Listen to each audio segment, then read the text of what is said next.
시청자 여러분, JTBC 뉴스룸을 시작하겠습니다. 지금 이 시각 대검찰청에서 김건희 여사의 명품백 수수 사건에 대한 수사심의위원회가 진행 중입니다. 수심위에는 검찰과 김 여사 측만 참석해 김 여사의 무혐의를 주장했습니다. 권익위도 검찰도 문제 없다는 결론을 내리면서 공직자 부인은 고가의 선물을 받아도 되는 거냐 논란이 거세게 일었던 만큼 오늘 수심위 결론에 관심이 집중되고 있는데 어떤 결론이 나든 파장은 클 수밖에 없습니다. 현재 이 수심이 어디까지 진행됐는지 바로 대검찰청으로 가보겠습니다. 자, 연지연 기자, 지금 어떻게 진행되고 있습니까?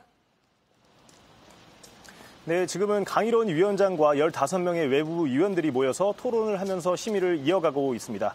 오후 2시에 수사심의위원회가 시작이 됐으니까요. 지금 5시간 넘게 이어지고 있는 겁니다. 그러면 검찰과 김건희 여사 쪽은 모두 의견을 밝히고 돌아간 상태인가요? 네, 그렇습니다. 먼저 검찰에서는 부장검사가 함께 나와서 2시간 넘게 수사 상황과 의견 개진을 이어갔습니다. 뒤이어 김건희 여사 측 변호인이 위원들 앞에 서서 의견을 개진했습니다. 위원들은 김건희 여사에 대한 변호사법 위반 혐의와 알선수재 성립 여부에 대해서 집중적으로 물은 것으로 파악됐습니다. 네, 어떤 결론이 나올지가 가장 관심인데 이 결과는 표결을 통해 정해지는 거죠? 네, 그렇습니다. 토론을 통해서 위원들의 표결을 통해서 과반수를 통해서 결정이 되게 됩니다. 강일원 위원장은 의견 개진이나 표결에는 참여하지 못하고요. 15명의 외부 위원들이 표결로 결정을 하게 됩니다. 오늘 자정안에는 결론이 나올까요? 네, 앞서 지난 1월에 이태원 참사 수사심의위원회 같은 경우에도 오후 2시에 시작했지만 밤 10시쯤 끝났습니다. 이번에는 검토해야 하는 혐의만 해도 알선수재, 변호사법 위반, 청탁금지법 위반 등 6가지나 되기 때문에 빨라야 오늘 밤 늦게 결과가 나올 것으로 예상이 됩니다. 직권으로 수사심의위원회를 소집한 이원석 검찰총장이 방금 전에 입장을 밝혔는데요. 직접 들어보겠습니다.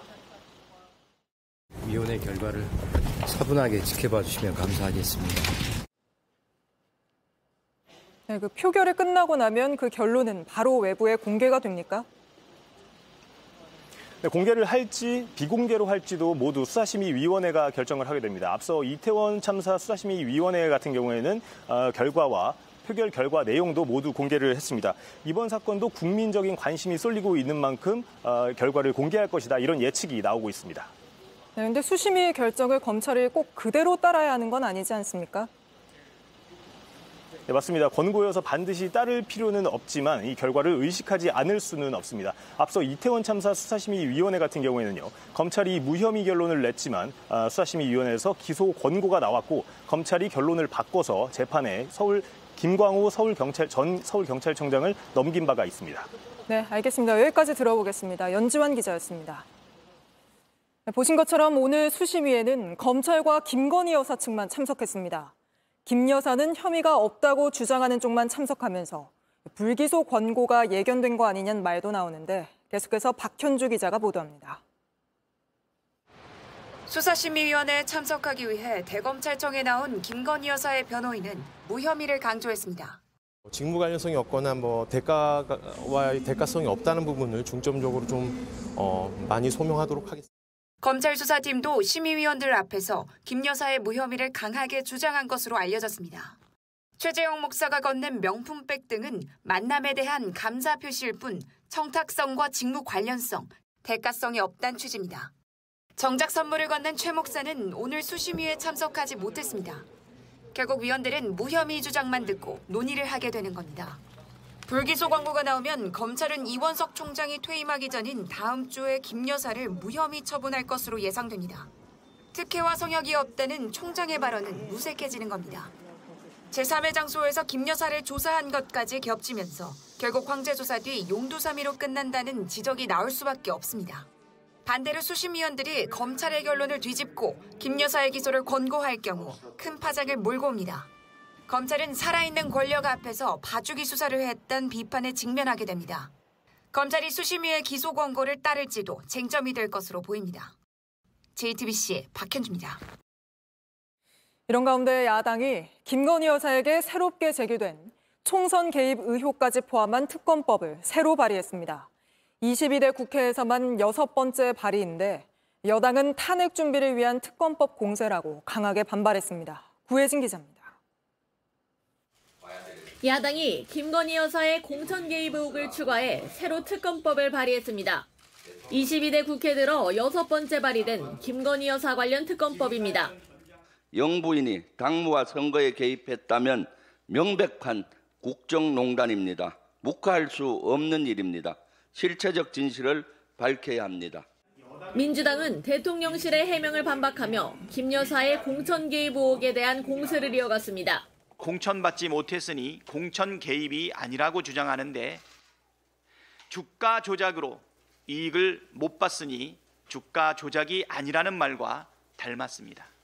민주당은 오늘 수사심의위 상황 등을 고려해 추석 전 본회의 통과를 목표로 법안 처리에 속도를 내겠다는 방침입니다. 국민의힘은 야당의 특검법 공세가 탄핵 준비라며 강하게 비판했습니다. 나경원 의원은 소셜미디어에 기승전 김건희 특검을 외치는 민주당의 목적은 사사건건 근거와 구실을 만들어 대통령 탄핵 준비를 집요하게 하는 것이라고 주장했습니다. 이준석 개혁신당 의원도 JTBC에 한두 마디 대화를 캡처한 걸 봤지만 앞뒤 맥락을 몰라 공천 개입인지 판단할 수 없었다며 논란 확산에 선을 그었습니다. JTBC 구혜진입니다. 계속해서 응급실 상황 알아보겠습니다. 정부가 위험 응급실에 군의관 15명을 우선 배치했다고 했는데 저희가 확인해보니 오늘 오후 기준 응급실에서 일하는 군의관은 단 한 명도 없는 걸로 나타났습니다. 아예 병원을 떠나 돌아간 군의관도 절반이 넘는 걸로 파악됐습니다. 황예린 기자입니다. 정부가 응급실 운영이 어려운 병원 5곳에 배치한 군의관은 총 15명. 하지만 15명 모두 응급실에서 일하지 않는 걸로 나타났습니다. 응급의학과 전문의 8명도 응급실 근무가 어렵다는 상황입니다. 일부는 기존 근무지로 복귀했고 일부는 상대적으로 부담이 적은 곳에서 일할 것을 요구하는 상황입니다. 보건복지부는 당황스럽다는 입장입니다. 파견 군의관은 응급실 당직 시 혼자가 아닌 2인 1조로만 일할 수 있게 방침을 마련했다는 겁니다. 하지만 의료계에선 이들이 임상 경험이 많지 않고 의료 소송의 부담을 갖고 있었다는 목소리가 나옵니다. 익숙하지 않은 환자를 보다가 사고가 나는 것은 불을 보듯 뻔한 상황입니다. 책임 소재를 명확하게 하지 않고 무조건 가서 일을 하라고 하는 것은 아마도 따를 만한 의사들이 없을 거라고 생각합니다. 앞으로도 문제입니다. 정부는 오는 9일까지 군의관 235명을 추가로 병원에 파견하겠다고 했습니다. 현장에서 일하는 부분들에 대한 가이드라인들을 없이 진행이 됐는데 복지부, 국방부 같이 협의해서 앞으로는 좀 제도화를 해나갈 예정입니다. 하지만 같은 일이 반복돼도 이를 막을 규정이 없습니다. 일각에선 제대로 교육이 안 된 채 급히 응급 현장에 투입했다 사고가 날 우려가 있다고도 했습니다. JTBC 황예린입니다. 여전히 정부는 99% 응급실이 24시간 정상 운영이라고 하지만 이건 진료가 제한된 일부 응급실은 포함시키지 않은 수치입니다. 서울만 따져봐도 현재 절반 넘게 진료가 제한되고 있습니다. 저희가 그 현실을 보여주는 구급대원과 권역외상센터 사이 통화를 입수해보니 구급대원은 제발 어떻게 받아주면 안 되냐고 사정하고 있었습니다. 이혜원 기자입니다.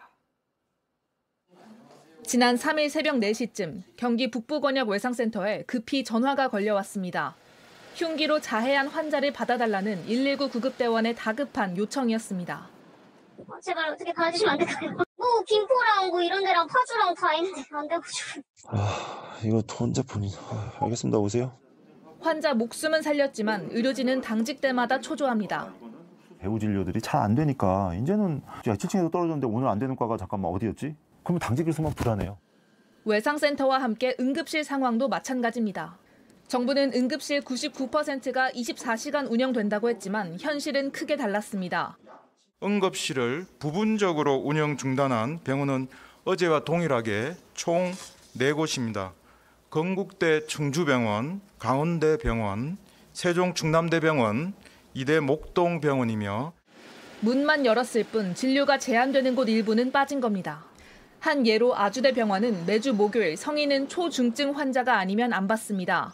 응급실 전문의도 부족하고 겨우 처치를 한다 해도 후속 진료가 어려운 탓입니다. 하지만 정부는 이 병원을 이렇게 분류했습니다. 부분적으로 환자를 조금 이제 제한해서 받는 것이기 때문에 진료 중단에 해당하는 사안은 아니라고 보고 있고요.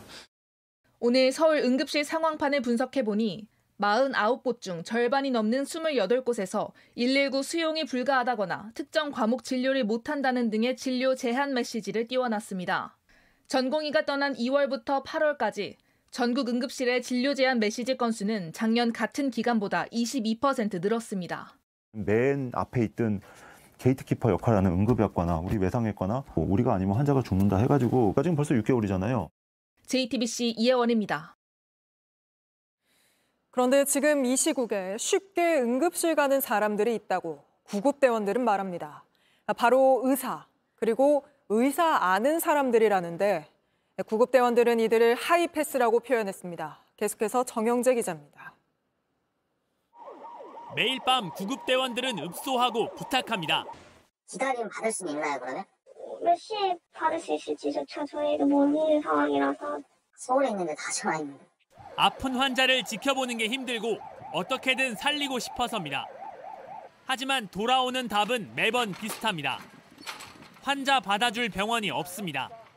그냥 다른 인간병원 가시는 게 좋을 것 같습니다. 전염센터로 한번 좀 먼저 가주시겠어요, 그러면? 지금 중환자실에 자리가 없어서 수용이 어려울 것 같아요. 정말로 환자를 구급차에서 죽어가는 모습을 보아야 되는 경우가 나오지 않을까. 그런데 대원들, 이런 상황에서 예외인 환자들이 있다고 증언했습니다. 언제든 원할 때 응급실에서 받아주는 사례, 이른바 하이패스라고 표현했습니다. 어제도 있던 케이스가 뭐였냐면 본인이 의사래요. 근데 되게 소위 말하는 경증이죠. 중증 환자가 아니었지만 응급실로 가자고 요구했습니다. 응급실에 안 가도 내일 외래나 의원을 가도 문제가 없을. 근데 저 병원 거쪽 의사고 아는 사람이 있어요. 이런 사례 자주 있다고 말했습니다. 하이패스로 들어가는 케이스 상당히 많이 봤고 중증도 분류 체계상으로 더 위쪽인데 그런 환자들은 밖에서 기다리고. 급한 환자부터 이송하겠다고 해도 막무가내인 경우도 있었습니다. 이런 경증으로는 그런 병원 못 간다 하면은 저희한테 되게 날 세워서 우리가 그냥 가전대로 가면 되지. 통계로 잡히지는 않지만 지인 찬스, 이른바 하이패스는 전국 곳곳에 존재할 가능성이 높습니다. 누군가는 받아줄 병원을 찾아 헤매야 합니다.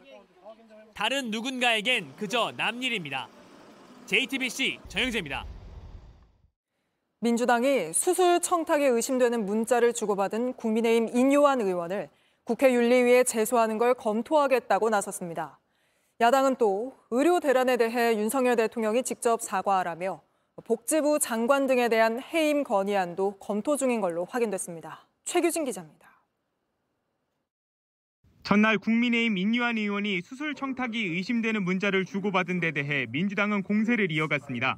특히 당 의료개혁특위위원장을 맡고 있는 인 의원이 특권을 행사하고 있는 것 아니냐고 공격했습니다.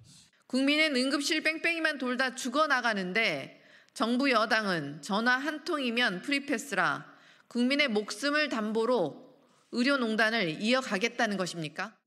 그러면서 인 의원을 국회 윤리위원회에 제소하는 방안을 검토하겠다고 했습니다. 청탁금지법을 위반했다며 형사고발해야 한다는 주장도 나왔습니다. 언제부터 대한민국이 뒷배 없으면 죽는 나라가 됐습니까? 청탁금지법 위반은 아닌지 조사가 필요합니다. 이재명 대표는 의료 대란과 관련 윤 대통령이 사과하고 조규용 복지부 장관과 박민수 차관 등 책임자들을 문책하라고 압박했습니다. 책임지라고 그런 권한을 주지 않았겠습니까? 책임지라고 그 자리 맡기지 않았겠습니까? 책임을 지지 못하고 있으니 사과하고 책임지기 위해서 노력해야 된다 말씀드립니다. 이와 함께 민주당은 조 장관 등에 대한 해임 건의안도 검토하고 있는 것으로 알려졌습니다. 민주당 관계자는 지도부 비공개 회의 때 해임 건의안 요구가 있었고 이재명 대표에게도 보고됐다고 전했습니다. 또 다른 관계자는 의료 대란 문제 해결 상황을 본 뒤 해임 건의안을 추석 이후에 논의할 수 있다고 했습니다. JTBC 최규진입니다. 이런 가운데 국민의힘 한동훈 대표가 여야, 의료계, 정부가 모두 모인 여야 의정 협의체를 제안하자 의료계를 뺀 야당과 대통령실은 모두 호응했습니다. 다만 정부 여당은 2026년 의대 증원 재검토를 말하는 반면 민주당은 2025년도 포함해야 한다는 입장인데 정작 의료계는 또 회의적인 반응이라 사태 해결의 돌파구가 될지는 여전히 불투명합니다. 유정화 기자입니다. 국민의힘이 2026학년도 의대 증원 문제를 포함한 의료개혁 원점 재논의를 제안했습니다. 2026학년도 의대 증원 문제를 포함하여 의료개혁 문제에 대해 얼마든지 열린 마음으로 원점에서 논의할 수 있다는 것이 정부와 당의 입장입니다. 한동훈 대표는 구체적으로 여, 야, 정부의 의료계가 모두 한 테이블에 앉는 협의체 구성을 제안했습니다. 의료 공백 상황에 대한 국민 불안을 해소하고 지역 필수 의료 체계를 개선하기 위한 여, 야, 의, 정 협의체를 구성, 운영하자는 제안을 드립니다. 대통령실도 즉각 제안에 화답했습니다. 제안에 대해 긍정적이라며 의대 정원 문제는 의료계가 합리적 안을 제시하면 언제든 제로 베이스에서 논의하겠다고 밝혔습니다. 여권 고위 관계자는 JTBC에 합리적 안을 가져오지 않더라도 좋다며 우선 대화 테이블로 나와서 얘기하자는 것이라고 한층 전향적인 입장을 밝혔습니다. 정부 여당이 추석을 앞두고 의료 대란을 우려하는 민심과 여론에 반응해 출구 전략을 마련하려는 것으로 풀이됩니다.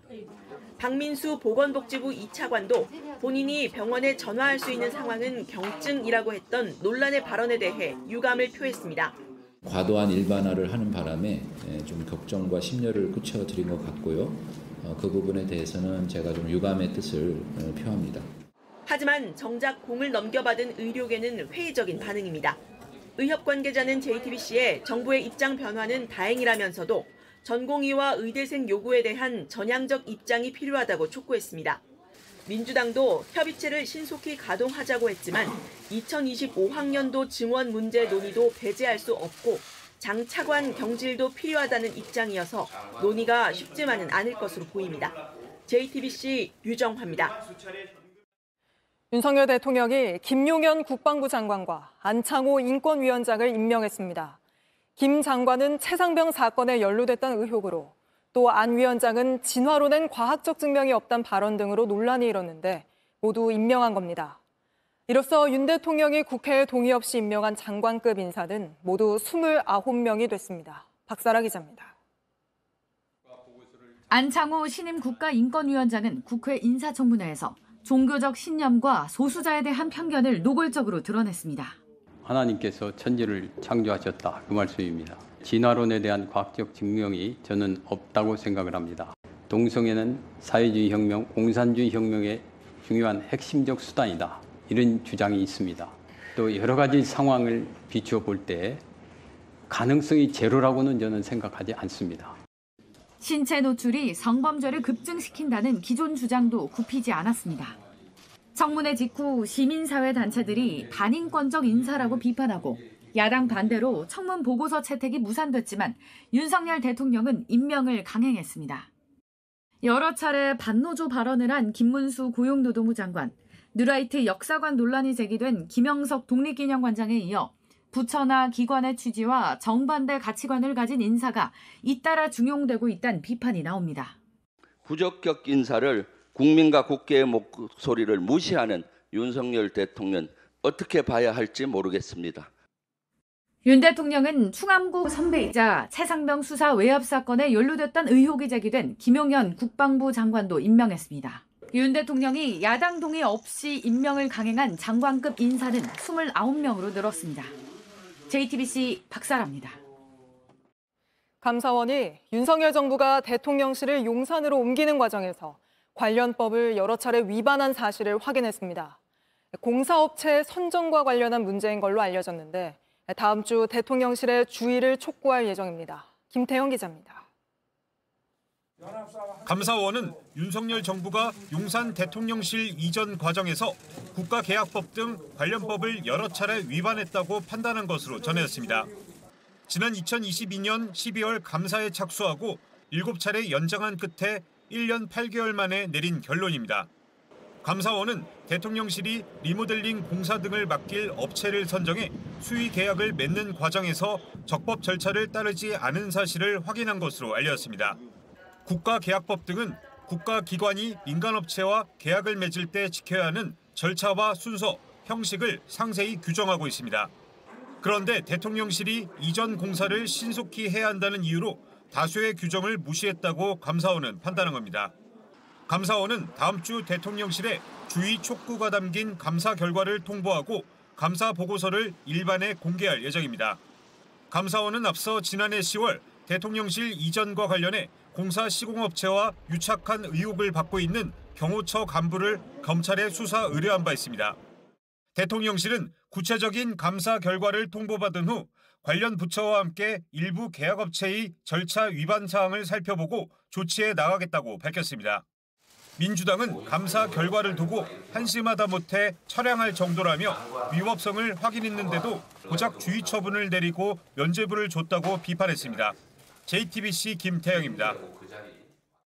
영화로도 만들어졌던 홈리스 월드컵이 2주 뒤 서울에서 열리는데 참가국 상당수가 아직까지 비자를 받지 못한 탓에 대회를 제대로 치를 수 있을지 우려가 나오고 있습니다.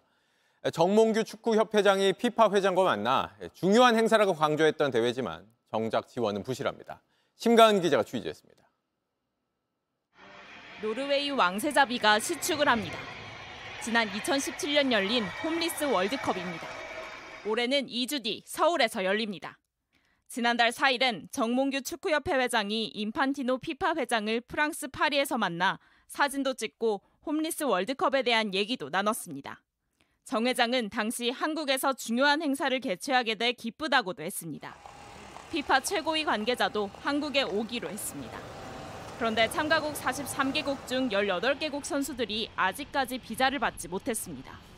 노숙인이나 난민, 자립준비 청년 등이 참여하기 때문에 축구협회가 신원을 보증하고 정부 관계기관과 사전 조율을 해줘야 합니다. 축구협회는 지난 1월 개최가 확정됐을 땐 지원하겠다고 했습니다.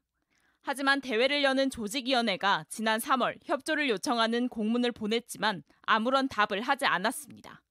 비자 문제를 해결할 방법이라도 알려달라고 하자 축구협회는 법무부 콜센터 번호를 보내줬습니다. 이렇게 차일피일 미루다 지난달 30일에서야 기관에 협조 공문을 보냈습니다.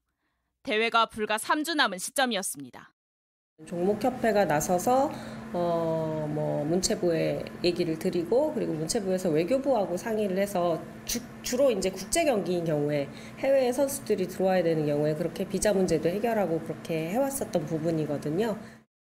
축구협회 측은 조직위 측이 처음 주최하는 것이어서 서류 준비에 시간이 걸린 거라며 유선으로 설명한 적은 있다고 말했습니다. 이대로라면 2주 뒤 절반짜리 대회가 피파 채널을 통해 전 세계에 생중계될 수밖에 없습니다. JTBC 심가은입니다. 국내 금융사들이 뉴욕 맨해튼의 호텔 펀드에 1,000억 원 가까이 투자했다가 전액 손실이 났다는 소식 앞서 전해드렸습니다. 그런데 이 펀드 상품을 판매한 KB증권 직원들조차 투자금을 모두 날릴 수 있을 만큼 위험한 상품인지 몰랐다고 주장합니다. 금융사가 위험성 교육을 제대로 한 적이 없다는 겁니다. 정혜성 기자가 취재했습니다. KB증권이 아일랜드 더블린에 있는 페이스북 유럽 본사에 투자하는 펀드 투자자를 모은 건 지난 2019년. 건물 가치가 급락하면서 투자금 680억을 사실상 모두 날린 상황입니다. 상품 위험성을 당시 제대로 설명하지 않았다고 투자자가 항의하자 KB증권 직원은 이렇게 답합니다. 건물 가격이 내려나갔을 때 100% 손실 날 위험이 있다 이런 설명은 없었잖아요. 저도 사실 회사에서 나온 자료만도 믿고 회사를 믿고 이렇게 안내를 드렸잖아요. 저도 피해자라면서 피해자인데.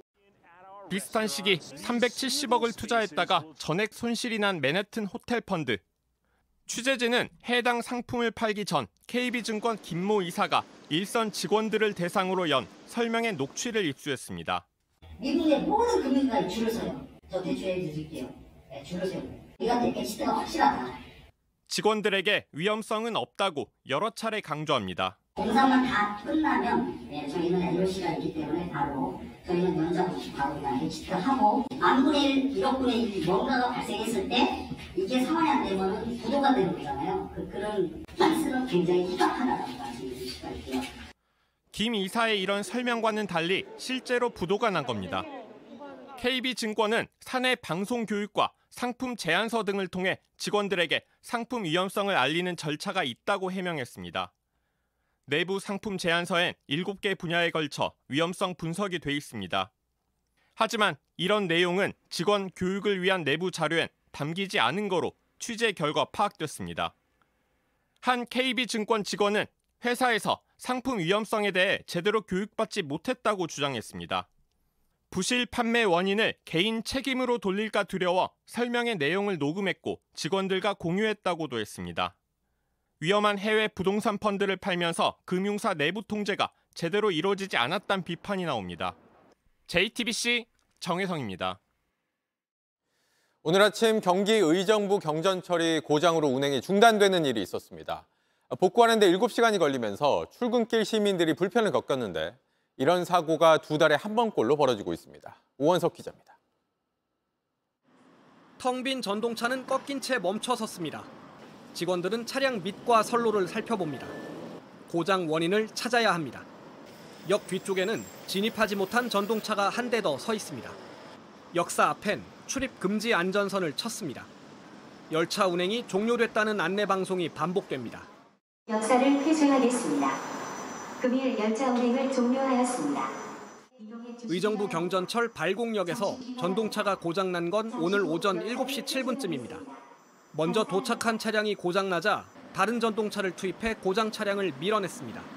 그런데 두 번째 차량도 바퀴에 문제가 생기면서 멈췄습니다. 열차가 선로 위에 멈춰선 지 4시간이 넘게 지났습니다. 하지만 아직 복구되지 않았습니다. 결국 열차 운행을 전면 중단했습니다. 시민들은 불편을 겪었습니다. 지금 치과 창동에 예약해놨어요. 11시 예약인데 못 가겠네. 남편 출근할 때 차 얻어 타고 지금 내렸어요. 남편도 지금 빨리 가야 되는데. 고장 사실을 몰랐던 승객들은 다른 교통편을 찾아야 했습니다. 그럼 어떡하지? 빨리 지하철로 타러 가야 되는데 빨리 가야겠네 그러면. 열차는 사고 난 지 7시간이 지난 오후 2시쯤 다시 운행을 시작했습니다. 의정부 경전철이 지연되거나 멈춘 건 올해 들어서만 5번째입니다. 2달에 한 번꼴입니다. JTBC 오원석입니다. 리콜 대상인 김치 냉장고에서 또 불이 나면서 아파트 주민들이 대피하는 소동이 있었습니다. 2005년 9월 이전에 만들어진 위니아 냉장고 때문에 매년 수백 건씩 화재가 발생하고 있는데 아직도 전국에 10,000대 정도가 더 있습니다. 이자연 기자가 취재했습니다. 타고 남은 이 김치 냉장고 오늘 새벽까지 사용했습니다. 오전 5시 46분 불이 붙었습니다. 냉장고 아랫부분 냉각기에서 불길이 시작됐습니다. 아래가 집중적으로 탔고 녹아내려 구멍이 났습니다. 이 냉장고는 지난 2003년 위니아가 만든 딤체 모델입니다. 친정어머니도 딤체 쓰고 계세요. 많이 불안하죠. 언제 불 날지 모르고. 이런 불 한 해에만 200~300건 넘게 발생하고 있습니다. 시커먼 연기가 솟아오르는 아파트. 지난해 5월 서울 노원구 모습입니다. 역시 같은 모델 김치 냉장고에서 불이 시작됐습니다.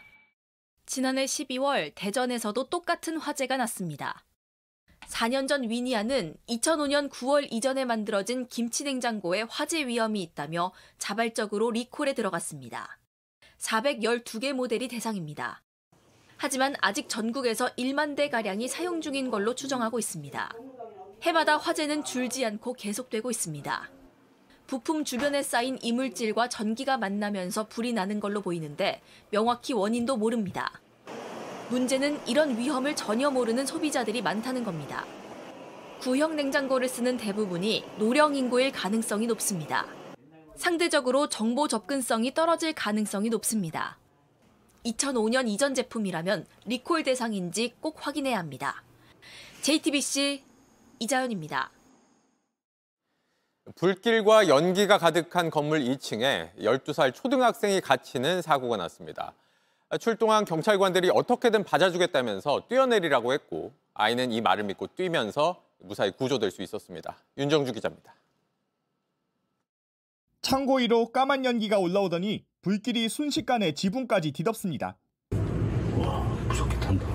진짜 한 1분도 안 된 것 같은데 와, 삽시간에 그냥 막. 신고를 받은 경찰들은 가속 페달을 끝까지 밟았습니다.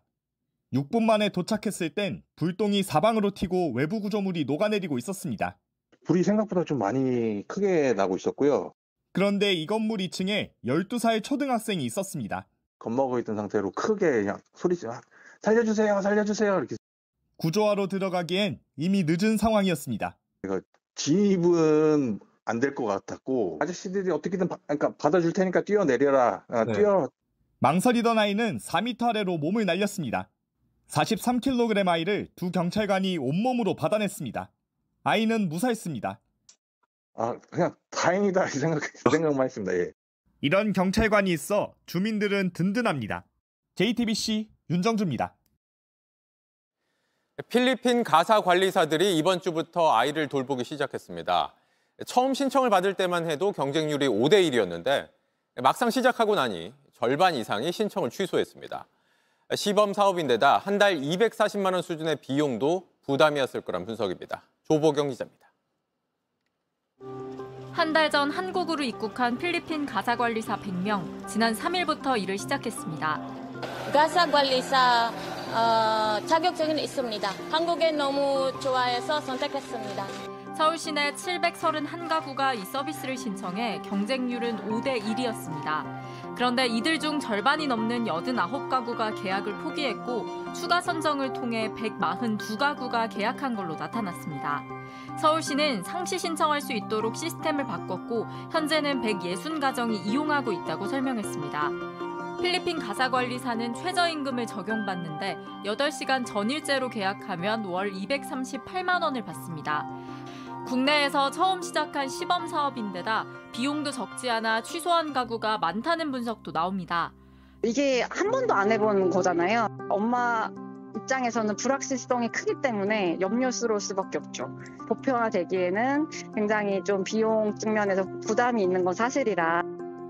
서울시와 여당은 외국인 가사관리사에게 최저임금을 적용하지 말자는 입장입니다. 하지만 외국인과 돌봄 노동의 가치를 깎아내리는 것이라는 비판도 큽니다. JTBC 조보경입니다. 윤석열 대통령이 오늘 한국을 찾은 기시다 후미오 일본 총리와 정상회담을 가졌습니다. 곧 퇴임을 앞둔 기시다 총리와 마지막 정상회담인데 이번에도 과거사 문제에 대해선 기존 입장을 재확인하는 수준에 그쳤습니다. 강희연 기자입니다. 용산 대통령실에서 열린 한일 정상회담은 1시간 40여 분간 진행됐습니다. 이달 말 퇴임하는 기시다 총리와 12번째이자 마지막 회담입니다. 두 정상은 제3국에서 분쟁이 발생하면 현지 자국민 대피에 협조하는 양해각서를 체결하고 국내 공항에서 상대국의 입국 심사를 미리 할 수 있는 사전 입국 심사 제도 도입을 논의하기로 했습니다. 과거사 문제에 대한 언급도 있었습니다. 하지만 진전된 입장은 없었습니다. 한일 관계에는 여전히 어려운 문제들이 남아 있습니다. 더 밝은 미래를 향한 발걸음이 지속될 수 있도록 양측 모두가 전향적인 자세로 함께 노력해 나아가기를 기대합니다. 기시다 총리도 지난해 5월 한일 정상회담 당시 발언을 재확인하는 수준에 그쳤다는 해석이 나옵니다. ここソウルで私自身、当時厳しい環境の下で多数の人々が大変苦しい、そして悲しい思いをされたことに心が痛む思いですと申し上げました。当時厳しい環境の下で多数の方々が大変苦しい、そして悲しい思いをされたことに心が痛む思いです。 이날 회담에선 일본이 조선인 강제노동 동원지인 사도광산을 세계문화유산에 등재한 것과 관련한 언급은 없었습니다. 대통령실 고위 관계자는 치열한 협의와 합의를 통해 이미 일단락된 사안이라고 설명했습니다. 기시다 총리의 방한 전날인 어제 일본이 우리 정부에 공개한 우키시마호의 승선자 명부에 대해서도 논의는 없었다고 대통령실은 밝혔습니다. 일본 정부는 조선인 강제노동자 이름이 포함된 해당 명부를 그동안 은폐해왔다는 비판을 받습니다. 결국 과거사 문제는 이번에도 전향적 변화 없이 다음 일본 정부와의 논의 과제로 남게 됐다는 평가가 나옵니다. JTBC 강희연입니다. 이달 말 일본 자민당 총재 선거를 앞두고 여론조사에서 1, 2위를 다투고 있는 고이즈미 신지로 전 환경상이 출마를 공식 선언했습니다. 그러면서 만약 자신이 총리가 된다면 부친인 고이즈미 주니치로 전 총리 때처럼 야스쿠니 신사를 참배하겠다는 뜻도 내비쳤습니다. 도쿄에서 정원석 특파원입니다. 해결을 뜻하는 결착이란 단어를 내건 고이즈미 신지로 전 환경상. 자민당의 낡은 정치를 끝내고 새로운 시대를 열겠다며 43살의 젊은 총리가 나올 수 있도록 힘을 실어달라고 호소했습니다. 하지만 내세운 공약들은 기존 자민당 우익들의 논리를 고스란히 답습했습니다. 자위대의 설립 근거를 마련하겠다며 헌법 개정을 위한 국민투표를 주장했습니다. 군대 보유를 금지한 이른바 평화헌법을 고치겠다는 겁니다. 일본 총리가 된 뒤에도 매년 하던 대로 A급 전범들이 합사된 야스쿠니 신사를 참배할 수 있다는 뜻도 내비쳤습니다.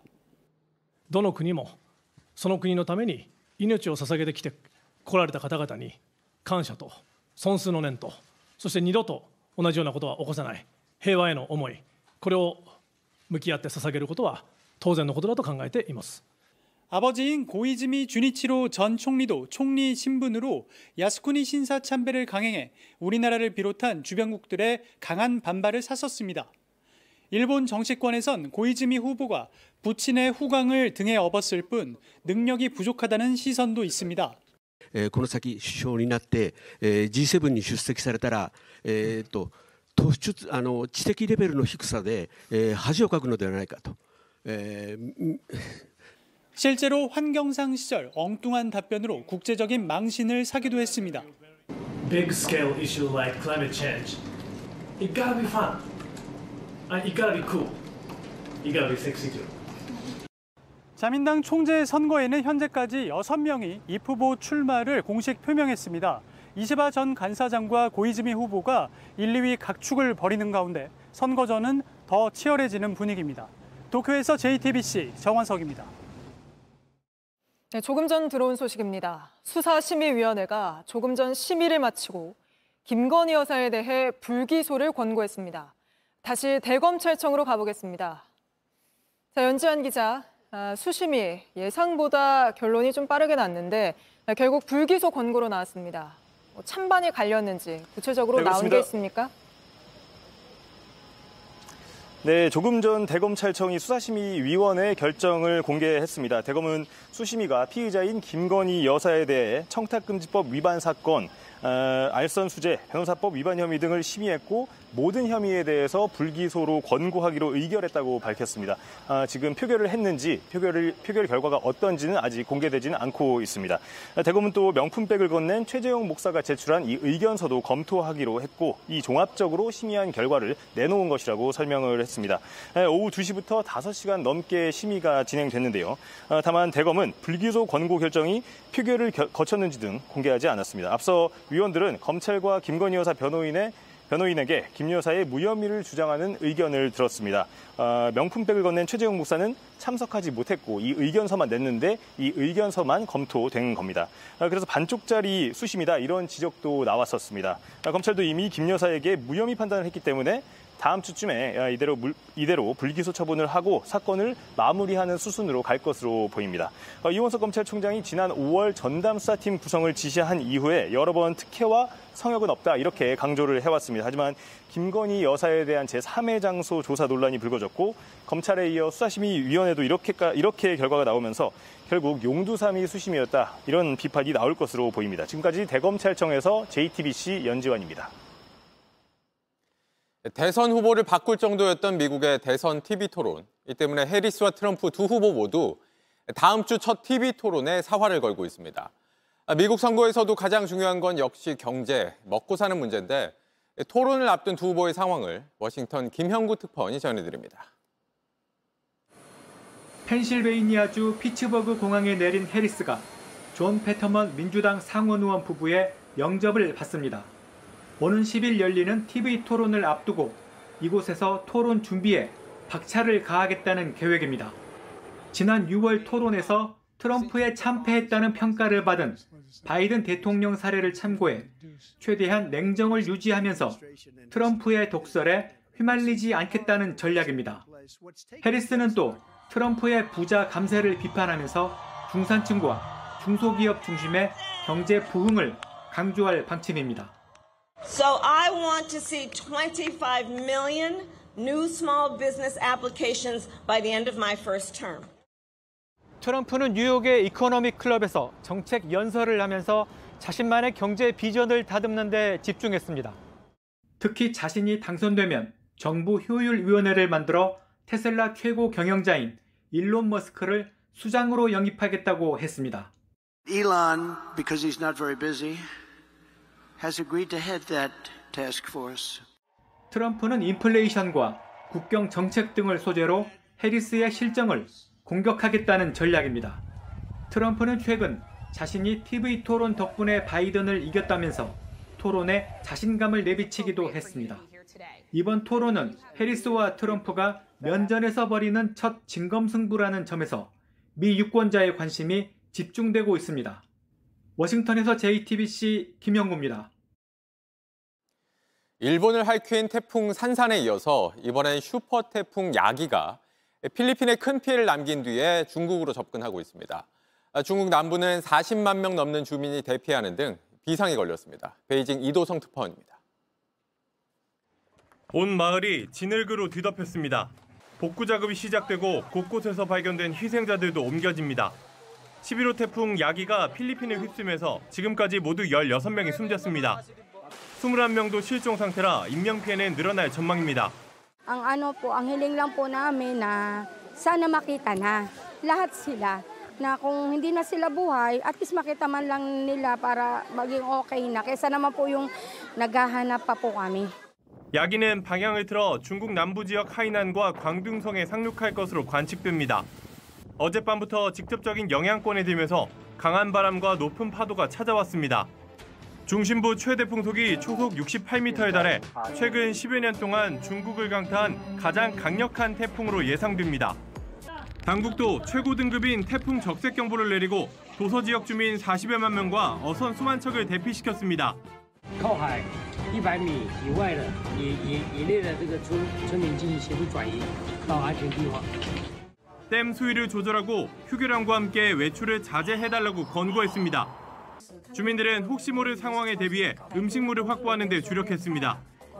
기상당국은 이번 태풍이 내일 밤늦게 베트남에 상륙하면서 점차 약화할 걸로 보고 있습니다. 중국 베이징에서 JTBC 이도성입니다. 멸종 위기에 놓인 붉은 바다 거북이가 버려진 그물에 걸린 채 질식사한 장면이 카메라에 그대로 담겼습니다. 이 영상을 촬영한 스쿠버 다이버는 살면서 본 가장 슬픈 장면이었다고 하는데 이런 그물이 바다 곳곳에 널려 있습니다. 신지인 기자입니다. 가는 그물은 물갈퀴 달린 발을 휘감았습니다. 발버둥쳐도 벗어나지 못했습니다. 좀 더 먼 바다로 나가려던 자세 그대로 멈췄습니다. 지난주 한 스쿠버 다이버가 울진 앞바다에서 발견한 거북입니다. 사람 같은 형태가 딱 보이길래 깜짝 놀라서 봤는데 거북이였어요. 거북이는 폐로 호흡하는 파충류입니다. 일정 시간마다 바다 위로 올라가 숨을 쉬어야 합니다. 물속에 오래 있으면 익사합니다. 다이버는 거북이를 살려보려 했습니다. 아직 기회가 있다고 생각했습니다. 있어서 살아있는 물고기들은 풀어준 적은 종종 있거든요. 가까이 다가갔다가 할 말을 잃었습니다. 일그러진 표정으로 눈을 감은 거북이, 고통이 느껴졌습니다. 살면서 본 가장 슬픈 장면이었습니다. 죽은 게 분명했고 바다 거북이를 동해 바다에서 봤는데 마음이 많이 안 좋았죠. 영상을 본 전문가는 이 거북이가 멸종 위기인 붉은 바다 거북이라고 했습니다. 거북의 숨을 끊어놓은 그물, 우리 바다엔 이런 죽음의 폐 어구가 널려 있습니다. 깔아앉아 있어가지고 또 지뢰밭 같은 역할을 하거든요. 이런 생물들이 연쇄적으로 계속 걸려서 죽고 사라지고 어선에서 버리거나 유실된 유령 그물, 바다 쓰레기의 46%를 차지합니다. 우리나라 다이빙 특성상 그물이 없는 바다가 거의 없어요. 꼭 칼을 무조건 차고 들어가야 할 만큼. 이런 폐 어구는 돌고래 몸통을 휘감아 익사하게 하고 물새의 다리를 절단합니다. 이 모든 고통, 언젠가 우리에게도 돌아올 수 있습니다. JTBC 신진입니다.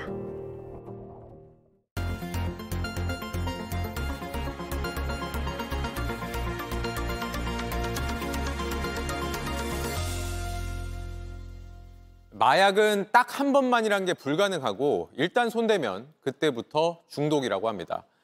그럼에도 잘못 시작한 마약 어떻게든 끊어내기 위해서 전국의 한 곳뿐인 재활치료 공동체 시설에 모인 사람들이 있습니다. 밀착 카메라 정희웅 기자가 취재했습니다. 저는 지금 김해에 있는 마약 재활 시설 앞에 왔는데요. 사실 주변을 둘러봐도 다 가정집밖에 없고 간판도 없는데 일단 말씀해주신 주소가 이곳이거든요. 한번 들어가 보겠습니다. 지도에도 나오지 않는 곳. 평범한 가정집 같지만 현관 앞에 치료 공동체라는 작은 현판이 있습니다. 마약에 손을 댔다가 징역을 살고 나왔거나 정신병원에서 퇴원한 사람들이 스스로 들어와 사회로 나갈 준비를 하는 곳. 지금은 40, 50대 남성 8명이 먹고 자며 서로를 돕고 있습니다. 같은 처지에 있는 사람끼리 회복 경험을 나누는 자조 모임에 가는 길. 이들이 치료 공동체에 들어가기까진 우여곡절이 많았습니다. 중증으로 빠진 사람들은 뭔가에 문제가 있고 뭔가 이유가 있어가지고 더 깊이 빠져들고 계속 파고 들어가고 이 구렁텅이 안에서 계속 이제 허우적거리는데 상대해서는 안 되는 다른 인간의 유형이다 라고 생각을 해버린단 말입니다. 그 사람은 이제 내 일 놔야 되겠다는 생각보다는 더 지하로 파고 들어갈 수밖에 없거든요. 그래서 숨어 지내는 동안 할 게 없으니까 더 중독이 심하게 빠지고 악순환인 것 같아요. 다른 사람의 말을 있는 그대로 받아들이는 연습도 혼자였다면 어려웠을 겁니다. 처음 일을 하러 갔는데 이걸 앞으로 안 하시면 안 됩니다 이렇게 이야기를 하더라고요. 왜 말을 저렇게 하지?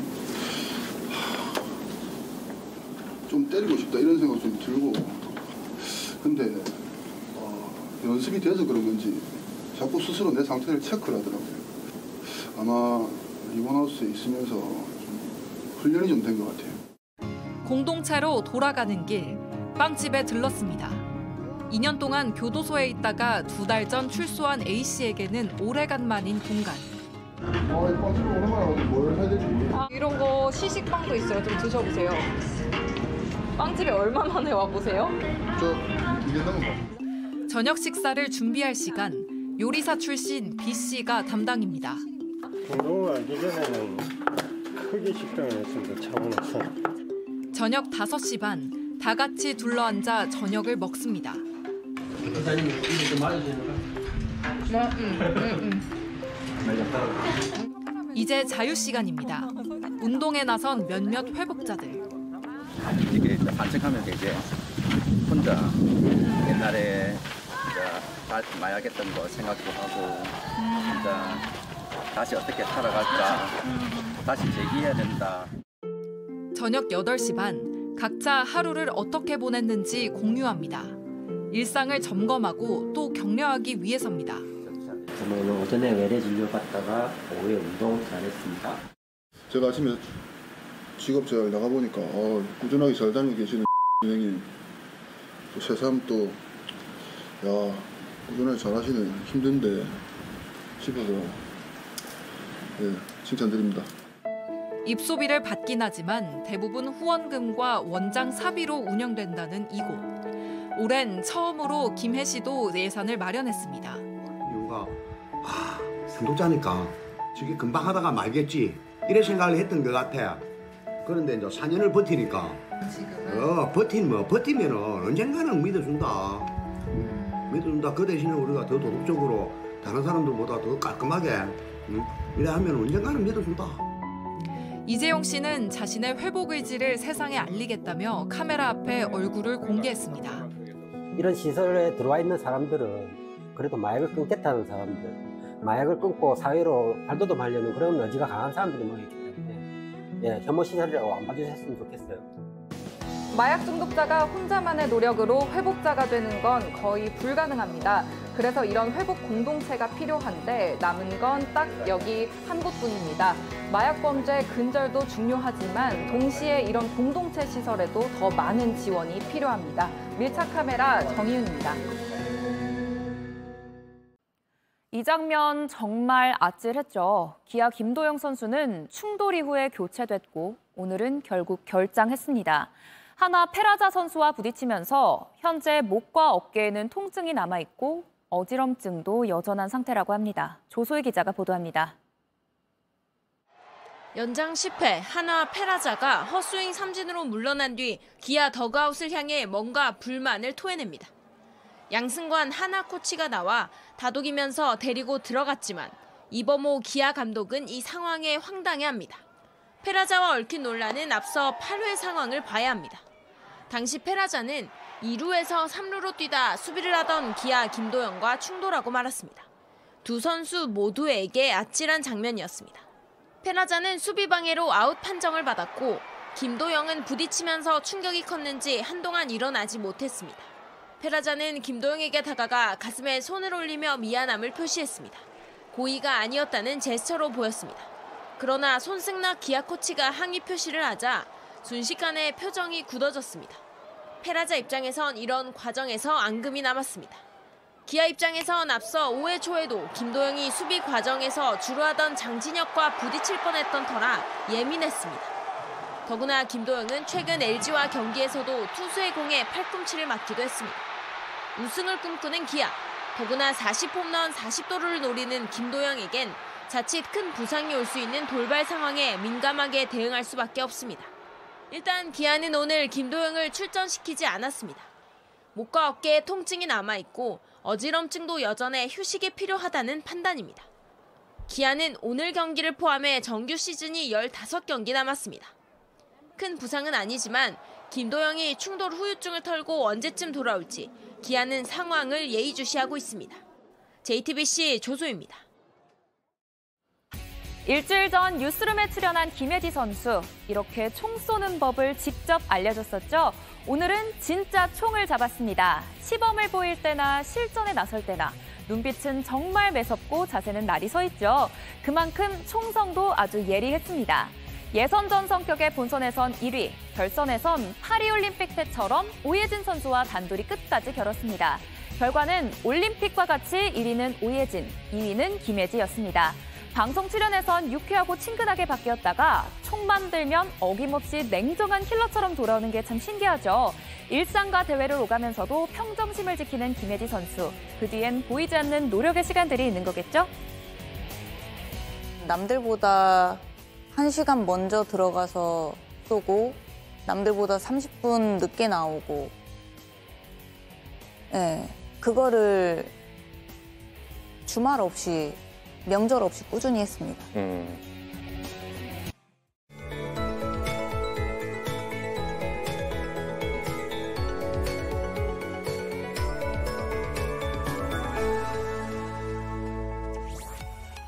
가을의 6개 절기 중 세 번째인 백로를 앞두고도 여름철에 내리는 소나기 소식이 잦습니다.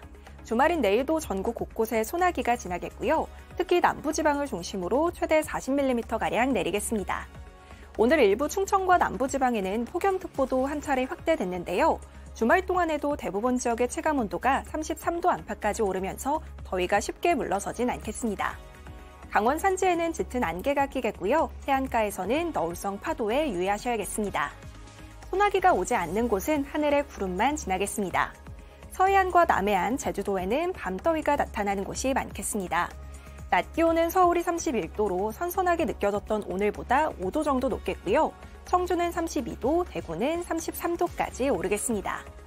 9월 둘째 주에 접어드는 다음 주에도 늦더위의 기세는 여전하겠습니다. 날씨였습니다.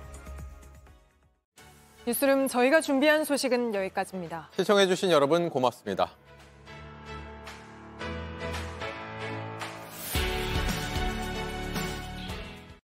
뉴스룸 저희가 준비한 소식은 여기까지입니다. 시청해주신 여러분 고맙습니다.